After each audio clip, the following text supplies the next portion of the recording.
श्रीरामचरितम्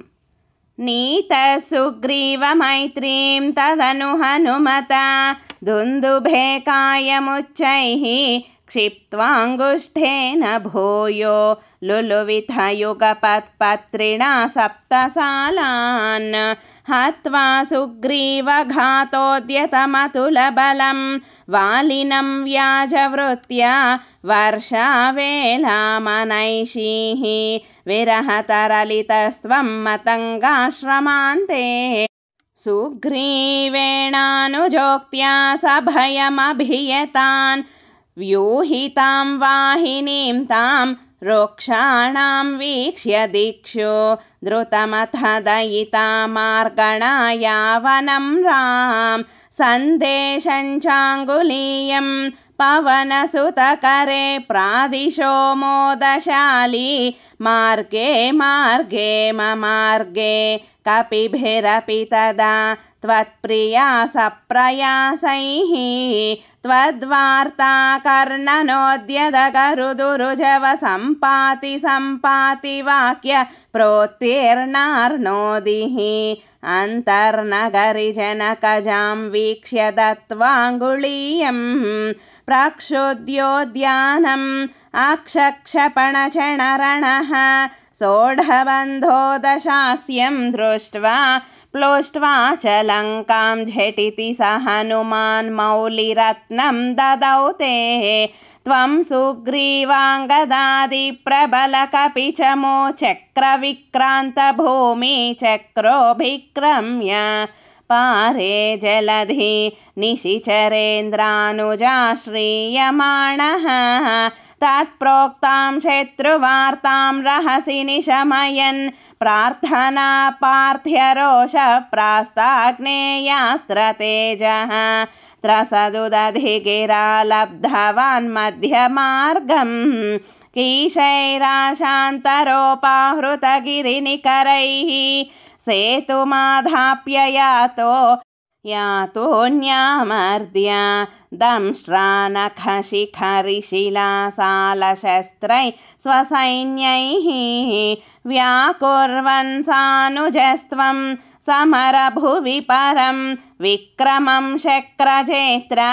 वेगान्नागास्त्रबद्धः पतगपतिगरुन्मारुतैर्मोचितो भूः सौमित्रिस्त्वत्र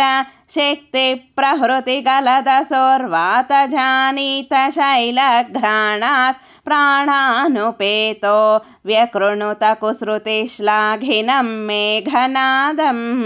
मायाक्षोभेषु वैभीषणवचनहृतस्तम्भनः कुम्भकर्णं सम्प्राप्तं कम्पितोर्वीतलमखिलचमो भक्षिणं व्यक्षिणोस्त्वं गृह्णाञ्जम्भारि सम्प्रेषितरथकवचौ रावणेनाभियुध्यन् ब्रह्मास्त्रेणास्य भिन्दन् गलततिम् अबलामग्निशुद्धां प्रगृह्णन् देवश्रेणीवरोज्जीवितसमरमृतैः अक्षतैर्रुक्षसङ्घैः लङ्काभर्त्रा च साकं निजनगरमगाः सप्रियः पुष्पकेण प्रीतो दिव्याभिषेकैः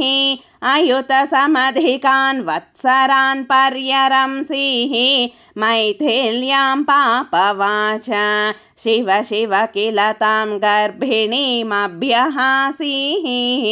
शत्रुघ्नेनार्दयित्वा लवणनिशिचरं प्रार्थयः शूद्रपाशं तावद्वाल्मीकिगेहे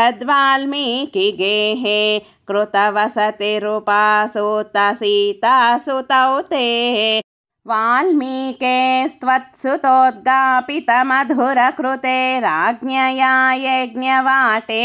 सीतां त्वय्याप्तु कामे क्षितिमविशदसौ त्वं च कालार्थितो भूः हेतो सौमित्रिघाती स्वयमथ सरयो मग्ननिःशेषभृत्यै साकं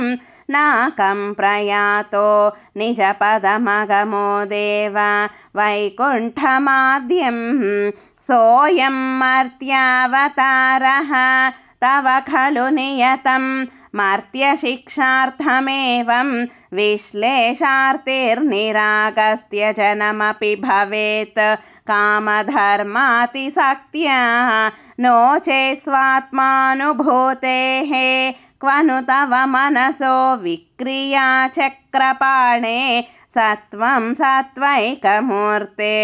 पवनपुरपते व्याधुनो व्याधितापान् सत्वं सत्वैकमूर्ते पवनपुरपते व्याधुनो व्याधितापान् सत्वं सत्वैकमूर्ते पवनपुरपते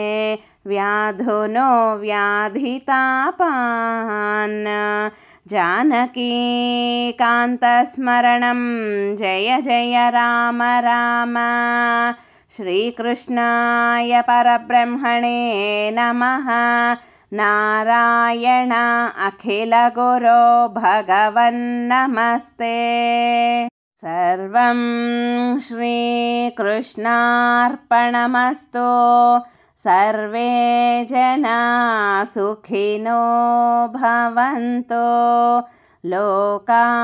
समस्ता सुखिनो भवन्तु।